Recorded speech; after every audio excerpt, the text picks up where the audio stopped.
Let us pray. Help us, O God, to become masters of ourselves so that we might become servants of others. Take our minds and think through them. Take our lips and speak through them. Take our hands and work through them. And take our souls and set them on fire for your love's sake. Amen. Please be seated.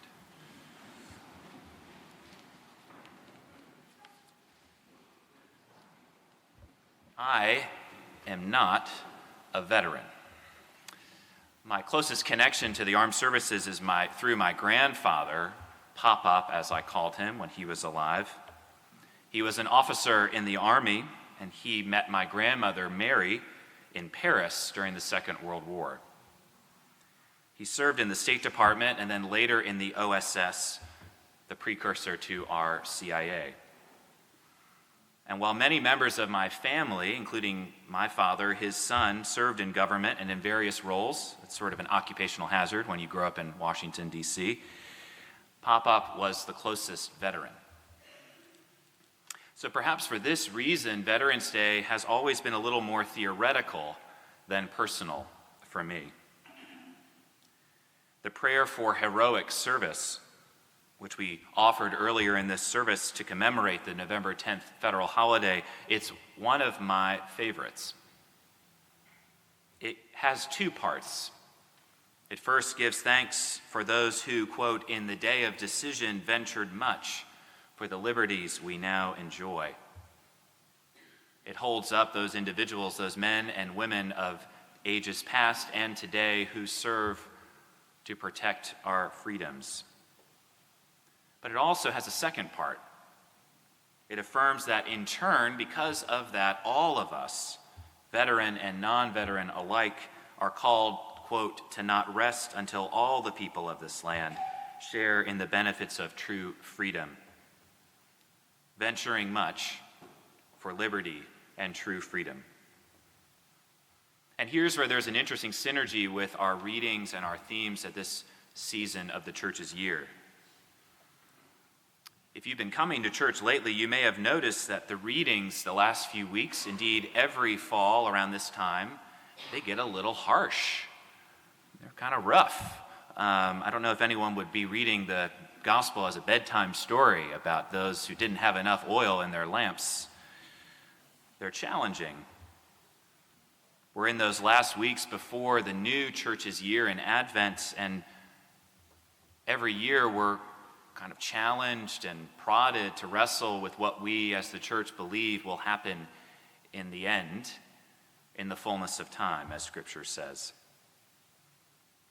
We believe fully here and in the Episcopal Church that Julian of Norwich was right, which is that all manner of things shall be well in the end. But what exactly does that mean?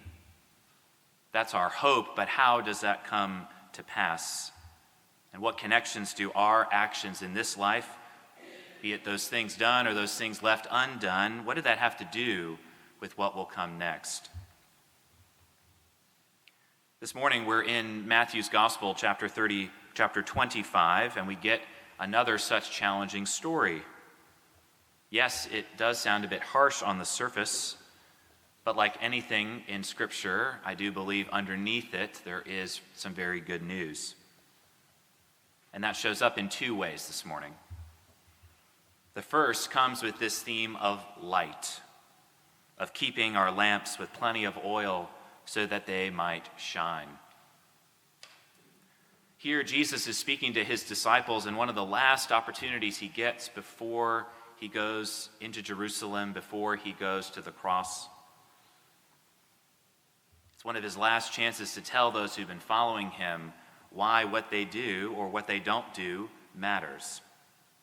And he calls on them to let their light shine through them.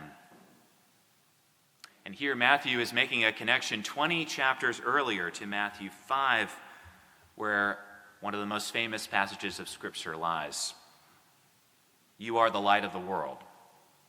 A city built on a hill cannot be hid. People do not light a lamp and put it under the bushel basket. Rather, they put it on the lampstand, and it gives light to all in the house.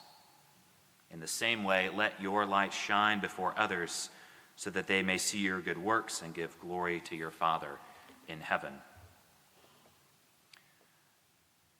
The second part of the good news this morning is that because we are the light of the world, we're meant to keep those lamps lit.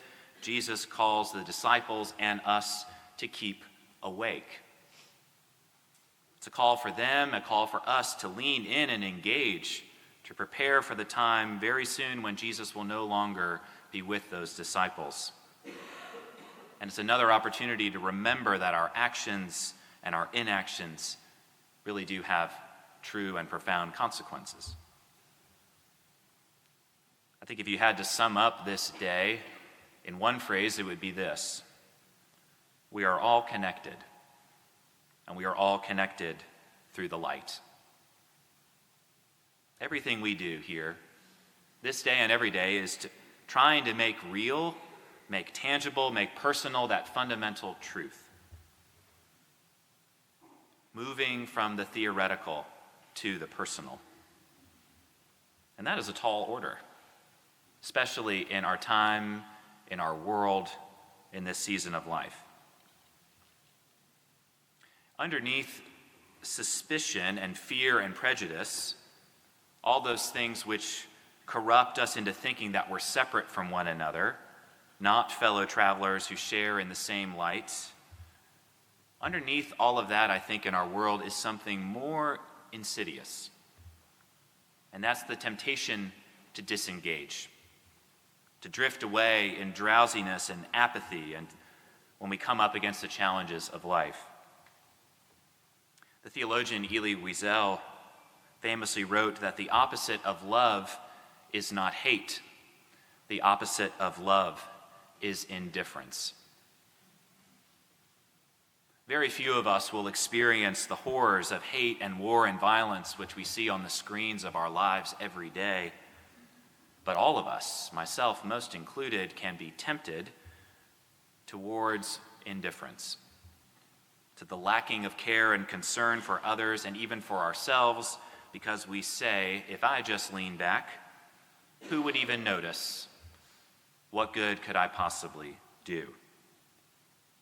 But every time we do that, be it large or small, we really do cover up that light.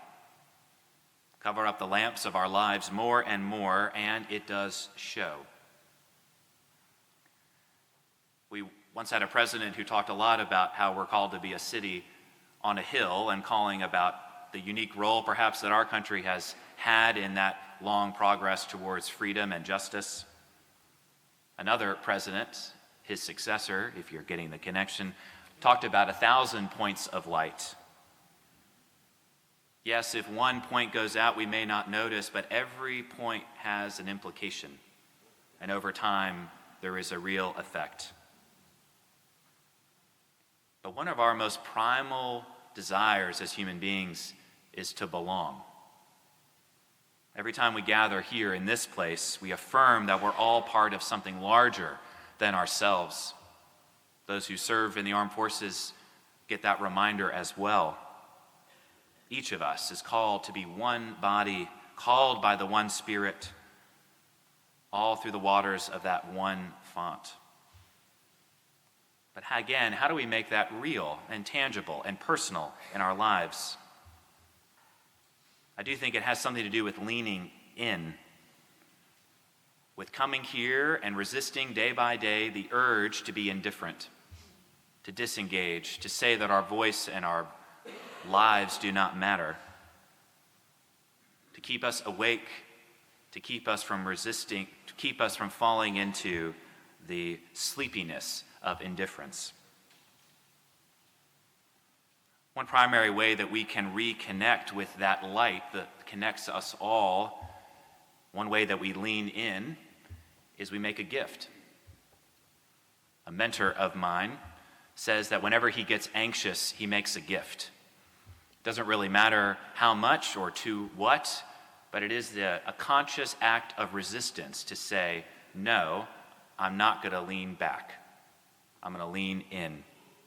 I'm going to be part of something larger than myself.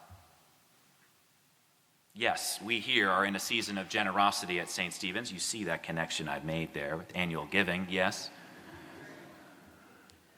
Time, talent, and treasure, all of it is really our lives. A colleague of mine here, a beloved friend, says that her father once came to church and didn't have a dollar bill to put into the offering plate. He said, "Oh, no, don't worry, Dad, it's okay." And he said, No, I need to be up on that altar.